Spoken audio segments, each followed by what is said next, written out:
Že prý tady hledáte nové realitní makléře. Jasně, hledáme nové realitní makléře tady pro naši kancelář v Břeclavi. Hledáme hlavně aktivní lidi, které už nebaví být jenom tak u zaměstnavatele, být na něho odkázaní, ale chtěli by být opravdu svými pány a baví je práce s lidmi. Ale pozor, to je legrační příhoda. Jednou mi tak volá pán a ptá se, jestli přibíráme pracovníky.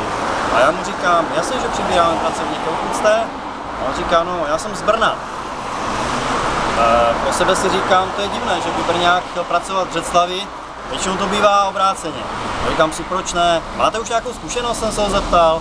A on mi řekl, jasně, už od vyučení to dělám. Říkám si, super, paráda, budeme mít dobrého člověka do týmu.